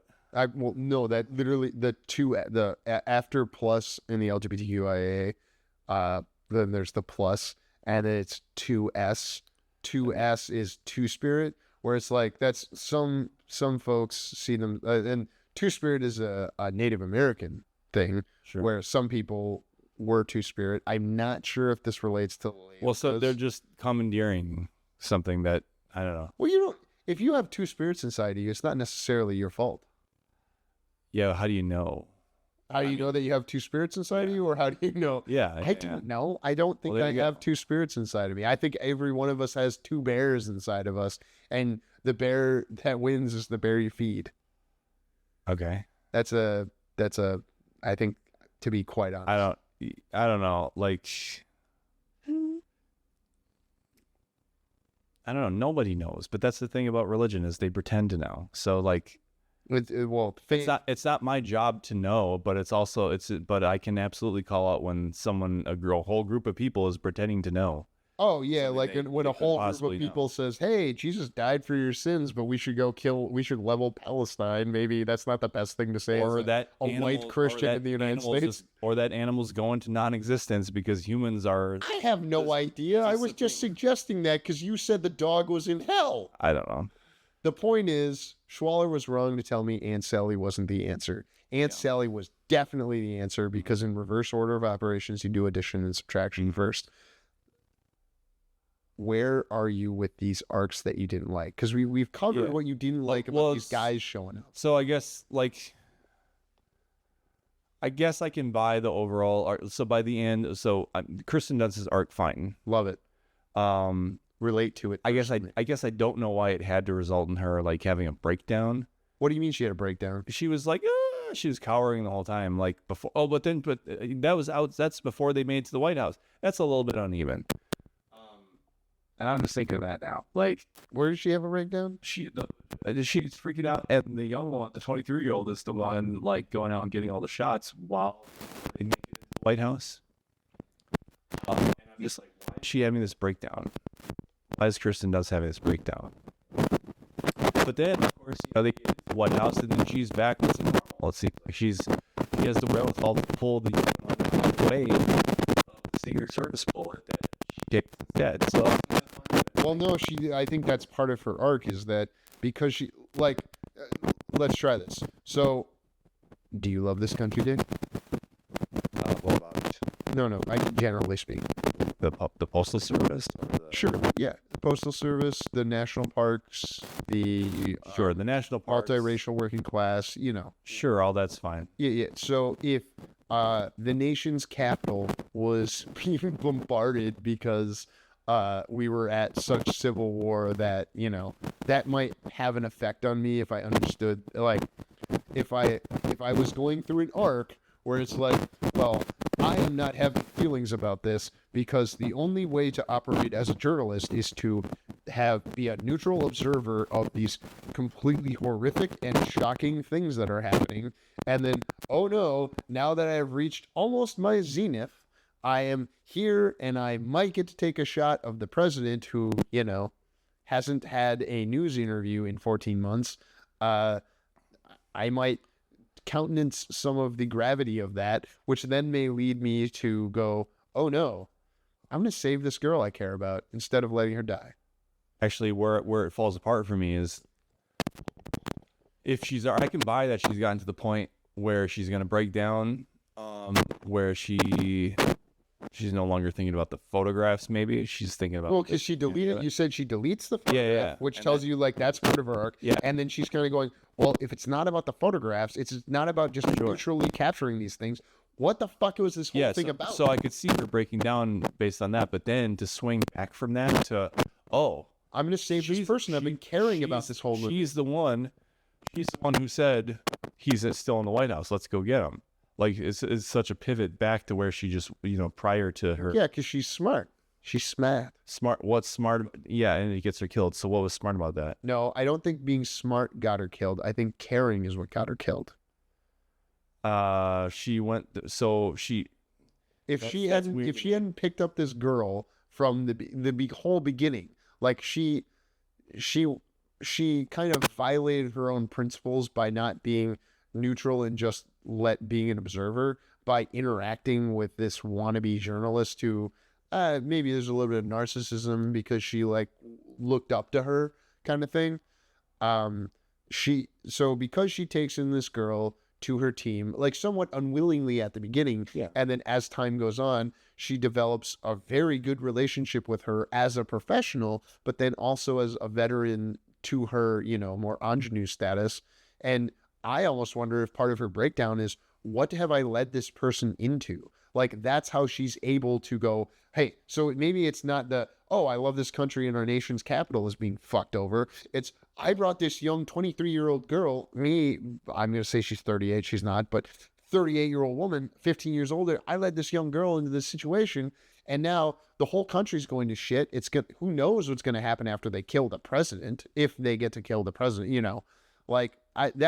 you could see someone having some quandary. Yeah, the breakdown makes sense, but then the snapback from the breakdown doesn't make sense. I don't think it's this, like, she's still somebody who is a veteran of the industry, so her instinct was the president's not in that, like, distraction. And that's what, because you're saying what bothers you is that she's the one who's like, let's go to the White House. After having the breakdown. Like, if she's had the breakdown already, why is she still so gung-ho about wanting to go into the White House? I think should be, at that point, she should be beyond caring. But it should have been Narcos guy. He was the one from the beginning who wanted the fucking interview. Well, he's the one who verbalizes it, but his partner in crime is her, so she is tacitly as interested in doing this thing. But why? That doesn't give him an excuse for him to not be the one to be like, let's go. She's the smarter one in their relationship. Don't you think? It's okay. It's okay if she, like, was the one who figured it out, which she was. But, like, who should be the one who wants to go in there still? It should have been him. I think, as I recall, like, what you're talking about, she's the one who points out that, no, I think, hey, look, we could still get in there. And then it's kind of a group decision to go in. Like, fine, whatever. Like, to me, that's I don't buy it, but what don't you buy is just that I told you what I don't buy. You don't buy that she could have a quandary, come out of the quandary and make a call based on her years of experience. It's very, like, whiplash character changes that don't make sense to me when they're back to back. Like, I could see leading up to the breakdown or the meltdown, whatever, but then to come back so quickly from that to back to, like, how she was before meltdown, that doesn't make sense to me. I'm trying to think if you've seen me have a meltdown. I've seen you have a meltdown. I have a meltdown on every shoot that we do. Well, yeah, because you put too much on yourself. And every time my, like, goal is to try and avoid that, but I've seen you melt down, but it's rally, but that's like, obviously it's a much 1,000th different of what we're talking about. When I have my meltdowns, it's like predictable. It's every shoot we do when we're trying to finish the script in 2 days. And but she's doing versus 13 one day, like someone we know. What she was doing, what they do all the time. Yeah, it's a bit more extreme because it's right outside the White House, but she's also supposed to be. It's not what they do all the time. She's supposed to be the veteran of the group, and no one else is having a fucking meltdown. So there has to be something. There's a character arc happening that is responsible for the meltdown, and when it's a character arc, you're not supposed to just be able to, like... We see everyone have meltdowns at different points. A character arc is nothing if you just bounce back from it. After you make the arc, you just go back to the midpoint. No, she didn't go back to the midpoint. So we see, even though Narcos friend, or what was the old guy's name? Sammy. So Narcos guy is either having his meltdown because Sammy or his long-haired Asian friend got killed. Yeah, I thought it was Sammy because I didn't see him Look, silently that's going like screaming at the sky until Sammy was dead. all we see is a shot of him screaming. Yep. Right, and we don't hear his scream because there's too much other noise from the military vehicles, and maybe soundtrack. I can't. No, they deliberately left it silent with music. Okay, so it's silent with music. Yeah. Yeah. So you see him have a breakdown and then come back from it. Sure, he got to sleep, but like movies cut forward in time. That's a different kind of meltdown. That's a grief meltdown. Okay, the ingenue's meltdown after the De La Soul action scene, because she has a meltdown. She like can't process, but then she actually has a similar thing happen to Kirsten Dunst. It actually is informative of what's going to happen with Kirsten Dunst that you have such a problem with. She has her meltdown. She sees them take the guys in hoods out that they're going to kill. Yeah. And she's just had her meltdown. And then she goes, but what am I here to do? I'm here to take fucking pictures. Yeah. And she takes a fucking picture of that. Yeah. Those guys getting murdered, even though she just had her meltdown. Yeah. And then you're questioning like Kirsten Dunst who for a myriad of reasons could be having like a break, like she's having a psychic break of some kind. She's melting down, as we put it. And then she's able to go, I'm going to take the fucking picture. Just like the ingenue was. Because they're coming from opposite points toward a different. It's more. We're all human, Nick. It's more natural for the ingenue to have a meltdown because she's the new one, and having a meltdown early on her arc to going from like, oh, I can't watch people be killed to going to the end. I'm more comfortable with her arc now. Like I see her arc. It's just there's a bump in the road that is the whole like Fat Damon scene, and the car jumping stuff doesn't ring true to me. But like with ingenue. Yes, yeah. Ingenue Priscilla, because I can't remember her name. I just don't see that as an arc moment. That's fine, but like I'm saying, I didn't like you didn't need that sequence to get them to Fat Damon. But yes, we all are aware from the beginning of this podcast. You could have done it a different way. You didn't need to trot out characters and scene in like an hour. But as far as arc goes, like I guess her arc is. I guess I'm fine with her arc because she goes from Kirsten Dunst or ingenue? Ingenue. To like being afraid to take the photo, but it's natural for her to have a meltdown when that's her at that point in her arc. Everyone has a meltdown for different reasons. She has a meltdown because she experiences violence. Narcos dude has a meltdown because but then it conditions her. Her meltdown is part of what conditions her to be okay. Then what does she do right after that? You even said it herself. She takes a photo of the guys getting shot with the bags over their heads, the hoods. And that's part of the arc. That's a natural progression of that arc. It's not the meltdown is not a natural progression of Kirsten Dunst. It's not a natural endpoint of if it's the endpoint, the endpoint is the decision she makes to save ingenue. Well, but in between that though, she acts like her old self though, wanting to get the photo of the president though. That's the problem. Yeah, she snaps. Like I think genuinely, I think we're having a disagreement on how humans act. And like, I think humans are very capable of having psychic breaks and then going back to their like hardwired programming or their experienced program. Yeah, but in a movie though, like it gets confusing. Like, did I see the art get completed or was it for nothing or what? Like, cause you only have 2 hours with these people is the difference between a movie and real life. Like, and so when something with somebody, if you think they've completed an arc and now like, oh, now she's sensitive to this stuff, because that's what the meltdown during the big fight outside leading up to the White House is supposed to, if that's what that is supposed to convey, that's like kind of the end point of her arc. You and I can't, like, I don't know why she broke down, and her breaking down didn't stick out to me in any way. They were really driving it, like they had a lot of close-ups on her, like losing her shit. Like they were really driving it home. Yeah, the movie is through the whereas no one else was having any sort of reaction like that. And she's supposed to be one of the veterans of the group, so like that's significant that she's the one having a fucking meltdown. I think she is also like we see her. She has a similar reaction to Narcos guy when those people are killed, but it could be I think for my money, what it is is it's the compilation of these episodic things we've seen happen to her on this journey that have led her to, like, I don't care how many tours you've been on. This is kind of the plot of The Hurt Locker, is that at some point you're a human and you're going to experience like normal human emotions. And I don't care how many people you've seen being killed. It might be that 1,001st person that gets killed that has a weird effect on you because of the psychic toll it's taken by that point. So me personally, I didn't have any problem with it. I understood, I guess, it didn't even stick out to me that she had a meltdown, just that it was very obvious. 'Cause even Rachel was like, oh, I knew like when she said early on, like when the 23-year-old asked Kirsten Dunst, will you take a picture of me? that someone was going to die. She said she knew it's going to be the reversal, and I felt the same way.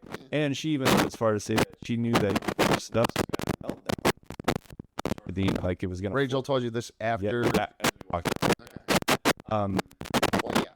Well, Monday morning quarterbacking is easier. Well, I mean, I didn't foresee the meltdown, but like I saw the reversal coming. But, yeah, so did I. But that doesn't bother me. To me, that's good. That doesn't bother me either. But like I'm saying, like just don't have characters flip flop so quick, so abruptly. Like, the meltdown, what was... So wait, you're willing to accept the ingenue melts down and then is able to snap back into it? Because that's the meltdown is what breaks her down and here's the argument on that path. Here's the argument I'll make. Because you have your meltdown is why you're able to go back to work, as I've observed it. I don't have meltdowns like that. My meltdowns are usually... I often have them dislocated to the event, and it's days, weeks, months, even years. Like, holy crap, that thing from this specific time is now hitting me because I smelled something, heard a song, doesn't matter. Yeah. Like something hit her. And I want to rewatch this movie even more than I want to watch Late Night with the Devil, which tells me this is a good movie. And we have been having a great year of movies. After my bullshit about reboots and like the sequels, there's been some great movies we've been able to talk about so far.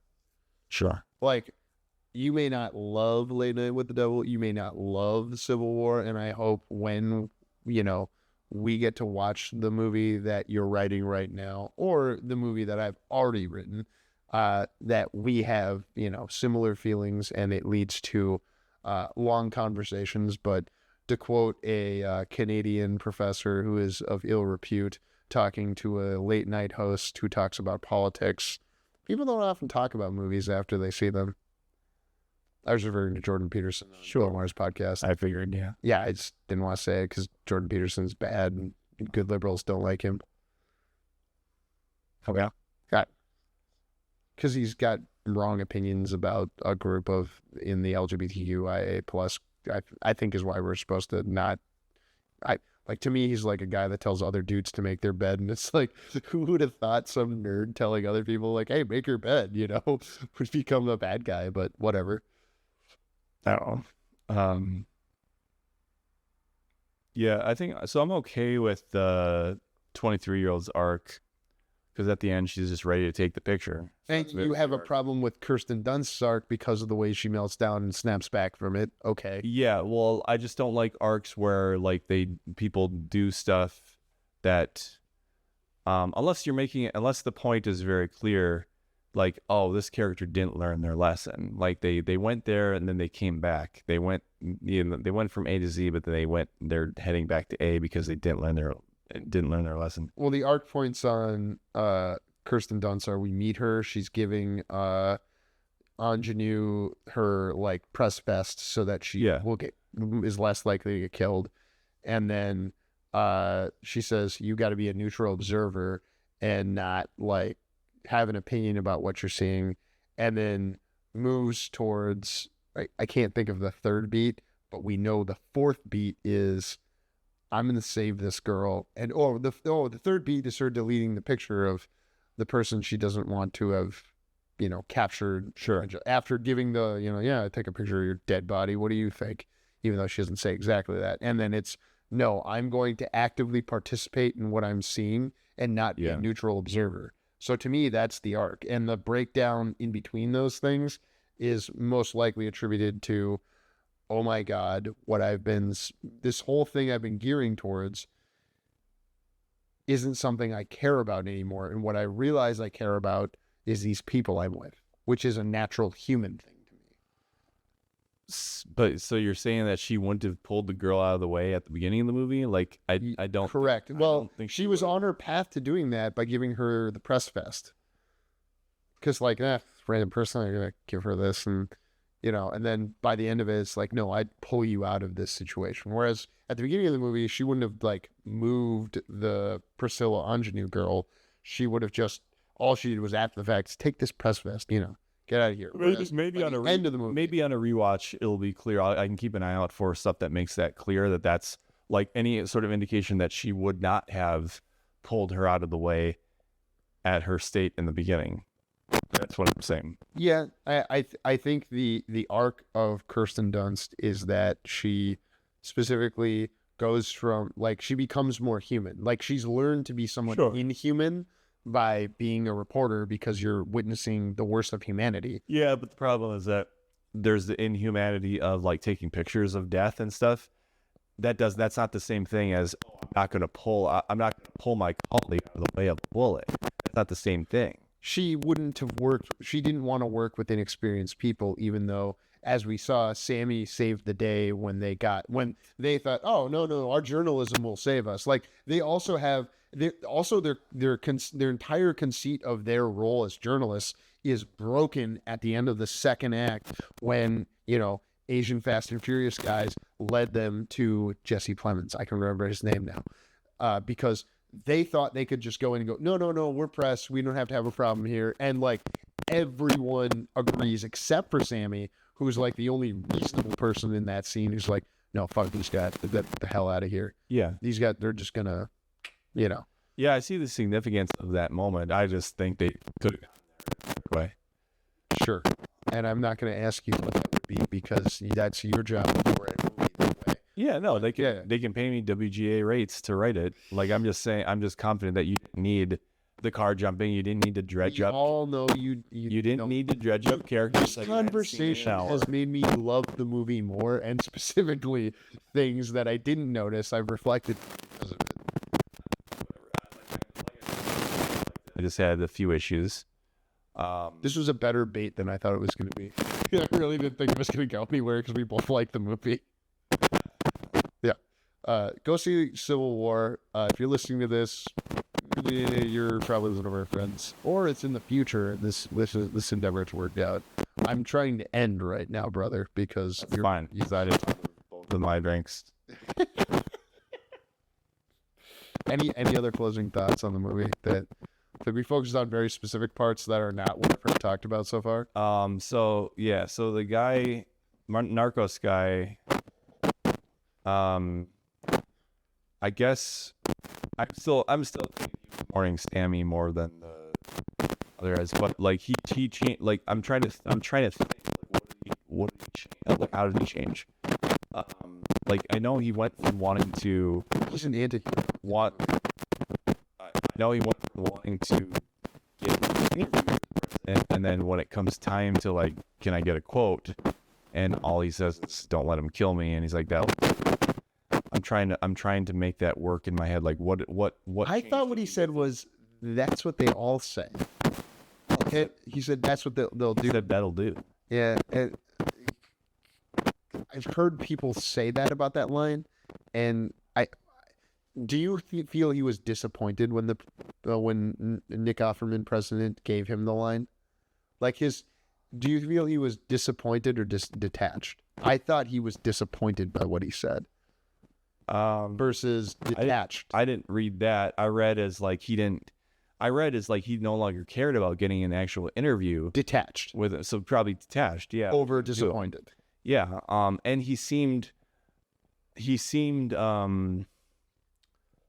like he was on the side, like, they're supposed to be neutral, right? And he didn't seem neutral. He seemed like glad that he was. The president's wrong. We all agree that the president's wrong. He's violated the Constitution by taking a third term. That would be wrong for any president. Well, then you're not neutral. Then that's not neutral. It is neutral to be able to understand the laws So, like, if the law is you have to wear red T-shirts on Tuesday and someone gets in trouble for not wearing a red T-shirt on Tuesday, well, we all understood why. Now, having an opinion about the law is something else. But then it's still not neutral. If you're supposed to just be documenting and not judging one or the other, which might not even be possible, but like You're not interpreting the law. It's, hey, the law was do this, as in don't go 2 terms, President. So if you do that, you've violated the law. It's not a matter of opinion. You're still neutral by saying the objective fact is that they violated the Constitution.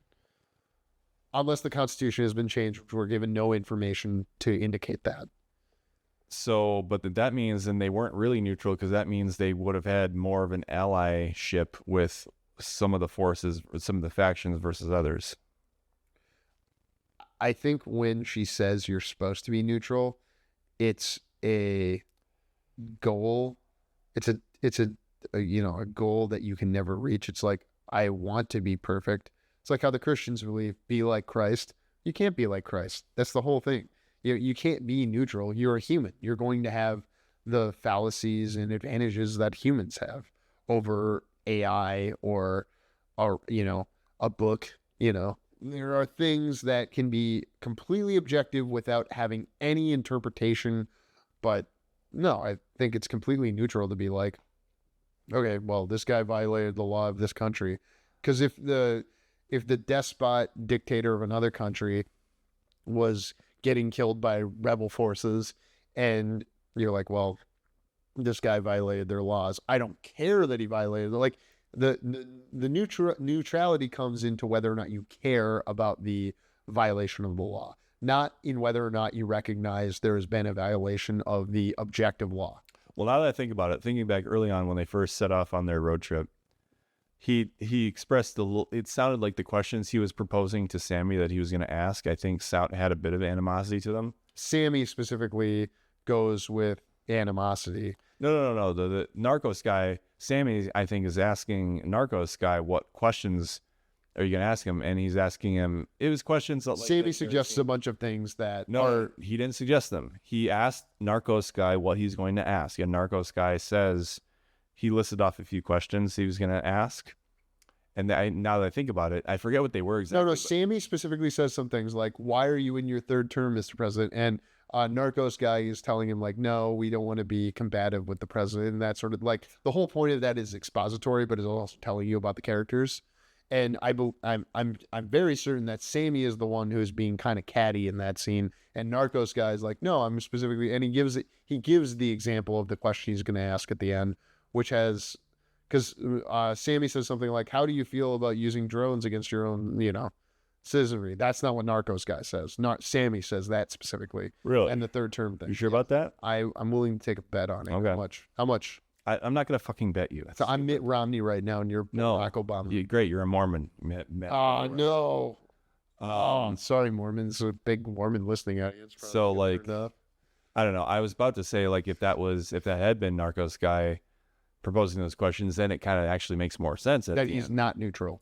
Yes. Yeah. And the neutrality thing is Kirsten Dunst's view of the world. We don't actually get a crystallized view of adrenaline junkie Narcos guy's view of the world by his own statements.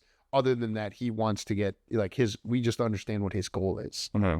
And that tacitly, that is the goal of Kirsten Dunst because she is his partner. Sure. And then, so now I'm just still wondering, like, why, it just he seemed very not neutral in that last moment when he said that'll do. And I'm like, what was with the neutrality up to that point? I think he was detached. We both kind of, well, actually, you've kind of moved me from he was disappointed to he was detached, and he's detached because he's seen so much shit by that point.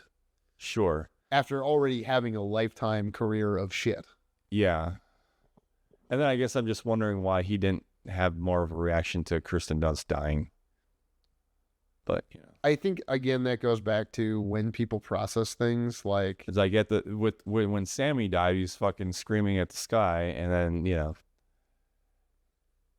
I guess he had time on his hands. He was it. They all, like, break in the scene with Jesse Plemons. Like they're all we see them like shuddering. Yeah. But after that, they get to the base or whatever, and Sammy is for sure dead now. Yes. And that's when he has a scream at the sky moment. When the adrenaline's probably worn off. Because you have, like, you know, this stuff is that, like, you're going to have chemical reactions and then your emotions are going to be based on those chemical reactions. So they were probably high on, like, a bunch of adrenaline getting the fuck out of there. And then, okay, we can have like, when you have the come down at the moment of safety with the Western forces, even though those are the...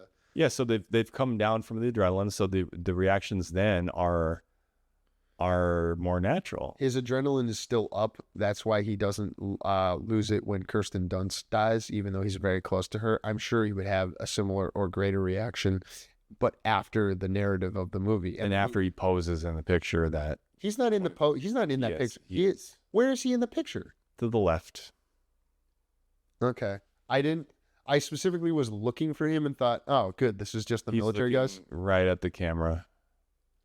I almost want to go look at that right now because that's another thing I'd bet on is because I thought specifically he's not in that, picture. Can we look it up?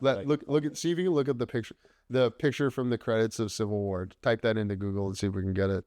We've gone too long, and I mean, I think what this shows is that the movie had a lot of strong ideas that we responded to, and then there are that's gonna be a fucking cam. But how did you? What the way you are getting to this is very exciting for me. I'm not gonna say where you went and what you're doing. Okay, yeah. So we're gonna look at the picture at the end when they do their like, what do you call it? That's like. I don't even remember them doing that after they killed Bin Laden. Someone else I heard say it was like an Abu Ghraib photo. Okay, yes. That's the photo, right? So there he is, but go to the credits photo. Well, it's gonna come right after this. It's the same but photo. I don't it's not because they're all posing with the dead body in the credits. The same perspective. We may or may not be seeing the keep going. No, shit. No, it's yeah, I see. Oh wait, does it cut off before? Oh, come on. I don't know if it does. Let me see. Yeah. Full screen, you fuck. I like when you get... does it have it? Okay, yeah. It's coming. Shit. That's the same photo, though. No, it's not. Because I agree with you that the photo we see her taking... It's the same fucking photo. It is not. They are posing in the photo. They are posing... The military guys... are like specifically looking at the camera in the picture we see her taking there. Most of those guys are not looking at the camera. They're just type in what I said to type into Google and we'll probably find it. Or I'm gonna find the end credits photo. Yeah, I believe that you could potentially find that out there on like Reddit or something. I don't think so. More likely than looking for, and you would never do what I'm about to suggest, looking up a cam version of the movie and then trying to get to the end credits. That wouldn't work. Whereas, well, actually, it might say, and like the Wikipedia, you know what I mean? Like, yeah. Let's just go to the Wikipedia and read it because I guarantee you that's the same. Like, why would it be different? It's funny that the reviews are 2.7 out of 5 for, well, because they're posing in the end credits photo. She was about to snap the picture when he's standing up. And then it cut back to her right before the. Okay, so specifically the Wikipedia says that it's the soldiers smiling at the camera, which is not the shot we see her taking there. That's bullshit because he's in the shot. What, did he step out? Yes, I believe. No, he did not. Yes, they specifically at the end. I'm willing to bet $5. Oh, I would bet $20. $20. He's not in the end credits photo. He is in the fucking photo. I will bet $20 against you that he is not in the end credits photo. Yeah, the photo that's being taken by her. After it fades to white, and then and then the credits begin. Well, as the picture is being developed, because once we see the picture developed, he is not one of the people looking at the camera. Here's what's happening and what we saw. $20 on me. This might be here. Do you have $20 on you? Because that's really what I want to. Your cybersecurity is there. Because to me, it would be a violation for him to have been in that picture, and that's really what I was looking for. Is like, please do not have him be in this picture, even though it's super fucked up. But do you understand what was happening and what we did see just now when we brought it up? It was a slow-mo. He's standing up into a standing position, and then it cuts to her, and she's about to take the picture, and then it cuts to white, and then like... And when the picture what did he do? Step out right at the last moment? Because he, as the journalist, he would not be in that picture. That picture is for them. Those guys wanted that picture taken, and they're proud of it. And he would not want to be in that picture. That would be a violation of his character to that point. I don't think he stepped out. That seems pretty quick. Don't search it that way. What do you mean? Like, how else would I get that? We both have a subscription service to a movie theater. I'll go in and look for it, and then I won't take a picture to win this bet, but there may or may not be. Yeah. Oh, okay. Let's see if this. Yeah, this one might cut off too soon as well. But... shit. I don't know. I'm glad we're ending on this silly, because you would agree that that's a violation of his character if he's in that photo, right? I don't know. That changes the whole thing. But that's my point, is that characters acted inconsistently. So who knows? Your whole point has been that, I disagree with this narrative contrivance, and then I disagree with this one part of Kirsten Dunst's arc that I saw as being like, oh, people react differently to wildly extreme situations. I guess then what was the point of her meltdown then if it wasn't a character arc thing? Oh, I think it was very much a character arc thing. She's reacting like she saw people get killed in front of her that she cared about. We didn't see her flip out until it was at an inopportune time. It goes back to the idea that, like, oh, if something goes wrong and it screws things up for the protagonist, random or not, that's this isn't. It's probably just it's gonna be. Please let it not do the same thing. No, I think the time is exactly the same. Because she starts taking the picture. He's stepping out. He's not stepping out. He's in this picture, but in the picture are the military guys. They're not in that position in the picture. They're all crouched and posing for the picture. This is a candid photo. She's taking a candid photo right now, but the end credits developing photo is not a candid photo. It is a staged photo where the military guys got around the president's dead body and specifically wanted to have their picture taken because they're smiling at the camera, is that what happened in do you remember Abu Ghraib? I just remember that being some sort of like thing that we did wrong. Might have been what Restrepo was about. I can't exactly remember. Well, we will find this out and have the answer at the top of the next episode, because it's not going to be hard to get the answer. But let's end it here on an exciting cliffhanger for the audience. All 6 people. Hey, that's 6 more than were listening last week, or before we had a podcast. Same 6 people. Thank you. I will name them all individually. My mom, my dad. Cut me off, please.